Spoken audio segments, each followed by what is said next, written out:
ولې تاسو دا حدیث نه دی اورېدلی چې د قیامت په ورځ به یو سړی راشي پردي حقونه به پې پوري وې یو کس به راشي جي زما پې دا حق بل به راشي جي ما ته کنزل کړي بل به راشي زما نه په ناحقه څپېړه ایستلې زمونږ خلک خو داسې وایي چې وو ماشومانو ختم کړی دی خو دا اووه ختمونه نه دي دا ډېر زیات ختمونه دي دا به قاري صاحب هم نه شماري او دا به د بچیانو هم نه شماري چې دا څونه ختمونه تاسو به وایئ څنګه استاد بچي ته سبق وښیي یو آیت ورته څو پیرې یو پیره دوه پیرې درې پیرې څلور پیرې چې چاته نه یادېږي همداسې ورته لګېږي هغلته لاړ شي کښېني چې نیز اوتېږي بیا راشي دی راته تېر کړي بیا یې ورته تېر کړي چې استاد ورپاسې لکه یاد دی که یاره جي دې ټکي کې غلطېږم بیا یې ورته تېر لکه دا یو آیت به استاد څو پیرې ویلی او د شاګرد چې زوته نو ده به څو پیرې ویلی دا خو یو ختم نه شو داسې د ټول قرآن د آیاتونه چې د شاګرد څونه پیرې ویلي د استاد ورته څونه پیرې ویلي نو زه دا به په شمېر کې نه راځي دا اووه ماشومان دي خو دا به د 300 نه هم زیات ختمونه او یو ختم د قرآن کریم چې احادیثو مبارکو کې راځي د الله د رحمت فرشتي راځي د قرآن کریم د ختم په موقع باندې دعاګانې قبلي خو افسوس خبره دا وي چې کله دنیایي محافل ولګي او دنیایي مجالس ولګي زمونږ د مفتي آباد علاقه کې ترتیب دا دی د علما کرام چې چېرته په واده کې څوک اجلاګان راولي او موږ خبر شو نو دا علما په خپل منځ کې رابطې وکړي داسې دا کلی او علاقه به ګورې خپل سر ته نه پرېږدئ ښه که تبلیغیان حضرات یې او که حاجیان صاحبان یې او که کوم سړی ځان ته مؤمن او مسلمان او د پیغمبر امتي وایي نو ګاونډ او علاقه او ګاونډي به خپل سر ته نه پرېږدي دا ډېر بېکاره سوچ په دې زما بل ورځم یو ځي کې بیان چې معاشره تباه کړه نو د یو ټکي تباه کړه زما پکې څه کار دی خپل قبر یې دی چې څه کوي دې ټکي معاشره تباه کړه هلکه زمونږ د پټي پوله چې څوک وایي که نه او موږ ته څوک وایي چې د پټي پوله یې دله والې کوم مسلمان دا ویلي چې خپل قبر یې دی هلته به اوسه ګورو داسې چا ویلي زه اکثر دې خلکو ته یم د ډیران په ځای باندې خلکو سکر اور مړ کړه که مړې نه کړه مړې کړه که مړې نه کړه په یو انچ ځای باندې چې د پټي پوله یې والې ده د رور دا بی بچی یې مړ کړه که مړې نه کړه پلار خلکو مړ کړه که مړې نه کړه خلکو چې کوم دی خویندې مړې کړې د حق په غوښتلو باندې که مړې نه کړې سود زیان دی که نه د دنیا لالچ هلته خو دې مسلمان په دې حدیث سوچ ونه کړه چې چا د یو مسلمان یو لیک ځمکه لاندې کړله په ناحقه باندې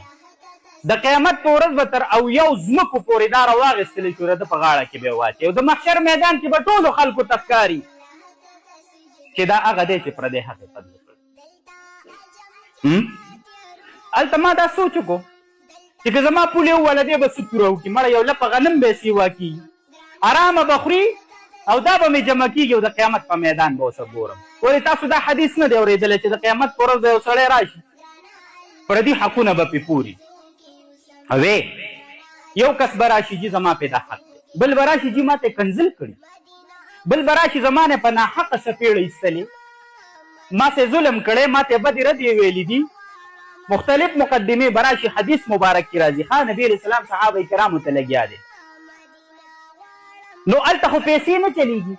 هلته خو چې د پردۍ ځمکه والې دا نه چلیږي هلته چې د چا نه څپېړه ایستې ده نو هلته خو څپېړه نه ده هلته خبره څنګه ده د الله ښکلی پیغمبر فرمایي دا چا چې ظلم کړی د دې ظالم نیکۍ به کتل شي وګورئ لکه که چېرته روجې نیولي مونځونه یې کړي نفلونه یې کړي وګورئ په دې عملنامه کې ذکرونه او صدقې کړي دي که نه دي کړي وګورئ په دې عملنامه کې ورله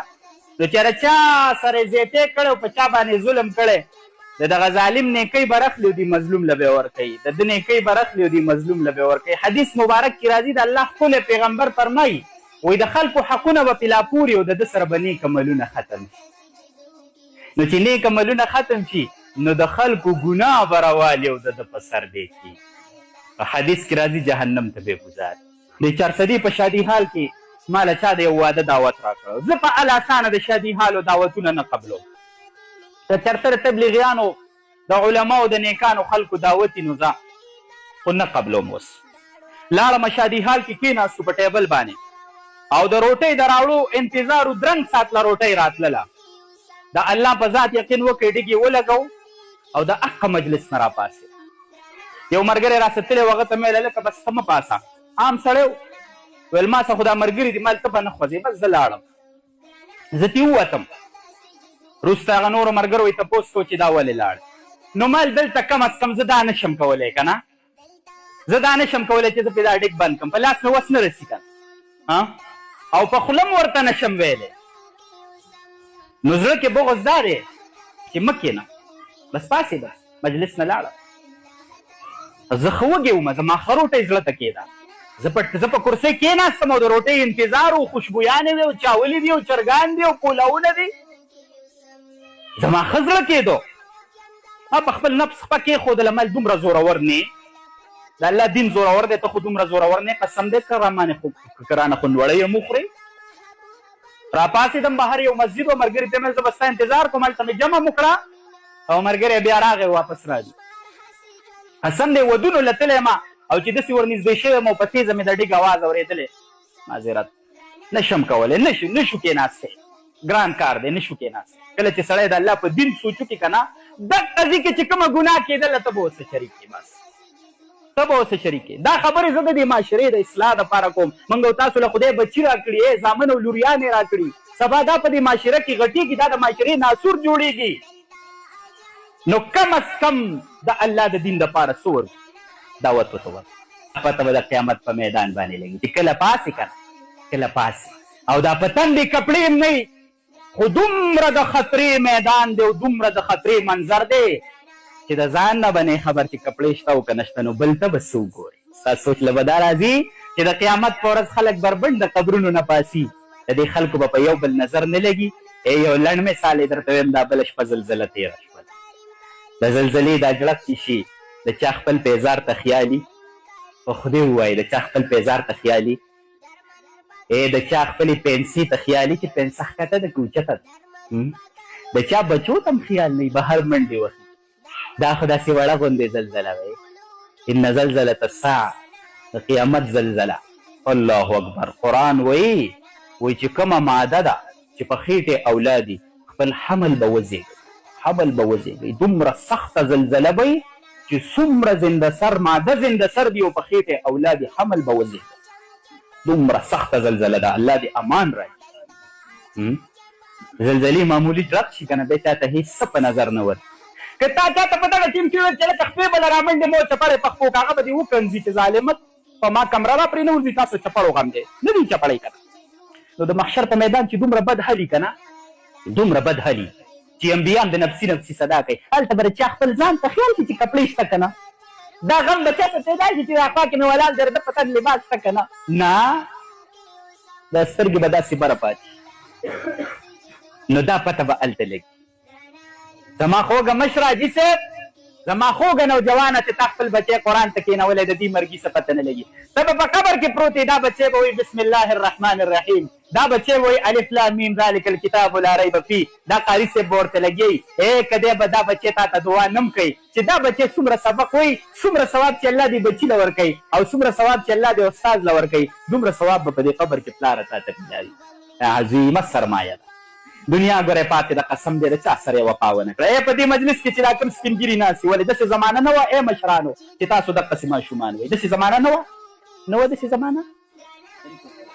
دا نوجوانان چې نن ناست نن ماشومان ناست دي داسې وخت را روان دی دا به سپین ګیري او بوډاګانې مشرانو ستاسو مشران څه شو چې تاسو ماشومان وئ ستاسو مشران ښه طاقتور وو درنې زمیندارۍ به یې کولې او که نه به یې کولې بچې ته به د پلار په مضبوط اوږو باندې ناست که ناست به نه وي هغه پلاران نن څه شو د هغوی قبرونه هم چاته نه دي معلوم او الا ماشاءالله که یو سړی نیک دی او پرهیزګار دی او تبلیغي دی او مولي صاحب دی او قاري صاحب دی یو هسې ښه سړی دی هغه به د مونځ نه پس خپل پلار ته هم دعا کوي چې لاس اوچت کړي ورنه نن سبا ګوره څوک د مور پلار قبرونو له هم نه ځي دنیا ډېره تیزه شوه دنیا ډېره مصروفه شوه یادوي دې هم نه تاسو د قبر د درتلو غم دی یادوي دې هم نه د مونځ نه پس د دعا دپاره دومره ټیم نشته چې لاس اوچت کړي چې یا الله مه وبخي نو وروسته به څه ووایي چې زما مور او پلار وبخي ټیم نشته ټیم موبایل قبضه کړی دی ټیم نشته د چا سره ټیمونه ختم دي